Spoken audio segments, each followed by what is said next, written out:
ایران اور اسرائیل کا ایک دوسرے پر میزائلز کا داغنا، جسے عموماً لوگ جنگ کا نام دیتے ہیں، اس پر لوگوں کی عموماً دو رائے پائی جاتی ہیں۔ ایک گروہ کا کہنا یہ ہے کہ ان کے درمیان سرے سے دشمنی ہے ہی نہیں، بلکہ ان کا ایک دوسرے پر حملہ صرف دنیا کو دھوکہ دینا ہے۔ یہ بھی میرے خیال میں فرقہ وارانہ تعصب پر مبنی ایک رائے ہے۔ اور دوسرا گروہ یہ کہتا ہے کہ اگر ایران جب کبھی بھی اسرائیل پر حملہ کرتا ہے یا اسرائیل ایران پر حملہ کرتا ہے تو ایران کو ایک گلوریفائنگ پوزیشن دے کر کہتے ہیں کہ یہ امت مسلمہ کی جنگ لڑ رہا ہے۔ تو یہ بھی تقریباً حقیقت سے دور ایک رائے ہے۔ اب دونوں کا موازنہ کرتے ہیں۔ ایران کا اسرائیل کے ساتھ کیا دشمنی ہے، اس پر ذکر کرتے ہیں کہ ایران کا میڈل ایسٹ میں، عرب ممالک میں جو اپروچز ہیں اس پر تاریخ شاہد ہے کہ لبنان میں وہاں پر حزب اللہ کے نام سے ایک بہت ہی زوراور آرمی انہوں نے سپورٹ کی ہے، ان کو اکانومی کے حوالے سے سپورٹ کیا ہے، ان کے ہاں جدید اسلحہ پہنچایا ہے جو کہ کبھی نہ کبھی اسرائیل کو تنگ کر جاتے ہیں۔ اسی طرح اگرچہ شواہد نہیں ہے لیکن ریسرچ یہ بھی کہتی ہے کہ حماس جو تنظیم ہے جو براہ راست اسرائیلی افواج کے خلاف برسر پیکار ہے، ان تک بھی ایران کی کافی مدد پہنچ جاتی ہے اور پہنچتی بھی تھی۔ تو کہنے کا مقصد یہ ہے کہ ایران اور اسرائیل کے درمیان کچھ تاریخی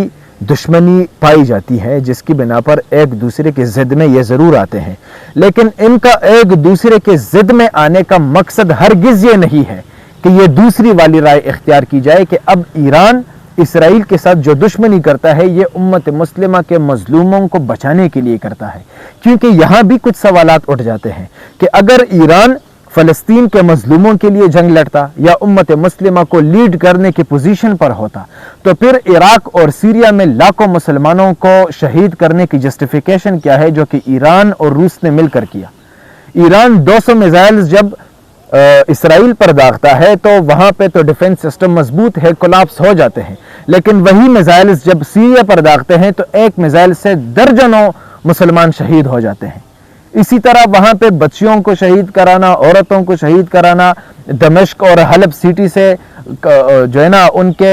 قبائلی اور اسی طرح باؤنڈریز تک لے جانے پر لوگوں کو ہجرت کرنے پر مجبور کرانا، اس کی جسٹیفیکیشن کیا ہے؟ اگر ایران امت مسلمہ کے مظلوموں کے لیے جنگ لڑتا ہے تو پھر عراق اور سیریا میں اتنے لاکھوں اور ہزاروں مسلمانوں کو شہید کروانے، اسی طرح ریسرچ کہتی ہے کہ 300 سے زیادہ صرف میڈیکل فیسلٹیز کو مسمار کیا گیا بموں سے سیریا میں۔ عراق کی بات تو فی الحال نہیں ہو رہی۔ مختصر یہ کہ اگر اسرائیل نے 65,000 سے لے کے 75,000 تک مسلمان فلسطین میں شہید کر دیے ہیں تو ایران نے بھی اس سے زیادہ، کئی زیادہ لاکھوں مسلمان عراق اور سرزمین انبیاء یعنی کہ شام میں شہید کیے ہیں۔ اگر ہم فلسطین کے شہداء نہیں بھول سکتے تو باخدا ایک مسلمان محمد رسول اللہ کا امتی عراق اور سیریا کے مسلمانوں کی شہادتیں اور وہاں پہ سردی کے موسم میں حاملہ عورتوں کی ہجرتیں بھی نہیں بھول سکتا۔ ایران کے یہ والا اپروچ بھی ساتھ رکھیں۔ اب آتے ہیں پولیٹیکل ویلیوز کی طرف کہ ان کے درمیان سیاسی جو تنازعات ہیں اس سے ہم کیا اخذ کر سکتے ہیں۔ ایک بات یاد رکھیے گا کہ اس پوسٹ ماڈرن ٹائم میں ہر ریاست، چاہے وہ اسلامی ہو، چاہے وہ ڈیموکریٹک ہو، چاہے وہ سیکولر ہو، اگرچہ ان کے ساتھ بڑی بڑی آرمیز ہوں،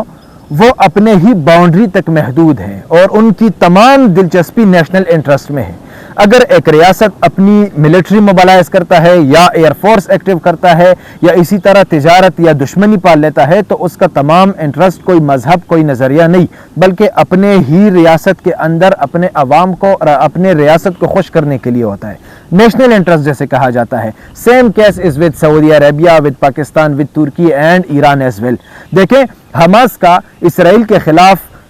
2023 7 اکتوبر کو جنگ شروع ہوئی تھی، لیکن ایران 11 مہینے خاموش بیٹھا تھا۔ وہاں پہ تقریباً 20 سے 25 ہزار مسلمانوں کو شہید کروایا گیا۔ کیا وہ امت مسلمہ کے بچے نہیں تھے؟ کیا وہ مسلمان نہیں تھے؟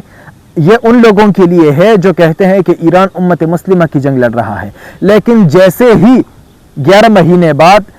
اسرائیل نے حزب اللہ کے لیڈر حسن نصر اللہ کو ٹارگٹ کر دیا تو ایران آگ بگولا ہو کے میزائلز داغتا ہے، ملٹری ایکٹیو کرتا ہے اور سوشل میڈیا پر بیانات جاری کرتا ہے کہ اب ہم جہاد لڑ رہے ہیں، حضرت علی رضی اللہ عنہ کے نام لے کر آپریشن شروع کر دیتے ہیں۔ 11 مہینے خاموشی اور جیسے ہی شیعہ سیکٹ کے ایک لبنان میں حزب اللہ کے آرمی کے لیڈر کو ٹارگٹ کیا جاتا ہے تو پھر ایران ایکٹیو ہو جاتا ہے۔ کہنے کا مقصد یہ ہے کہ چاہے وہ ایران ہو یا کوئی بھی ملک ہو، جب وہ اپنی ملٹری موبلائز کرتا ہے یا حملے کرتا ہے، چاہے کسی بھی ملک پر ہو، اپنے نیشنل انٹرسٹ کو دیکھا جاتا ہے۔ ریاست کے تمام تر امور اپنے ریاست کے لوگوں کو، پالیسیوں کو اور مستقبل کو خوش کرنے کے لیے ہوتا ہے۔ اسلام کی حفاظت، امت مسلمہ کے مظلوموں کی حفاظت نہ یہ ایران کر رہا ہے اور شاید نہ پاکستان کر رہا ہے، نہ کوئی دوسری ریاست کر رہی ہے۔ پاکستان کی پالیسی بھی پاکستان کے نیشنل انٹرسٹ تک محدود ہے، ایران کی بھی، ترکی کی بھی، تمام ریاستوں کی، and Saudi Arabia as well.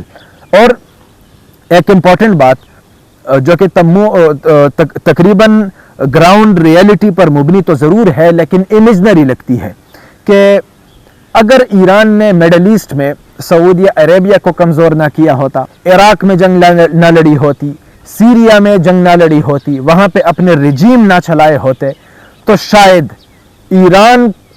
کے ساتھ یا شیعہ سیکٹ کے ساتھ سنی مسلمانوں کا ان کے ساتھ جو اختلاف پایا جاتا ہے یہ اتنے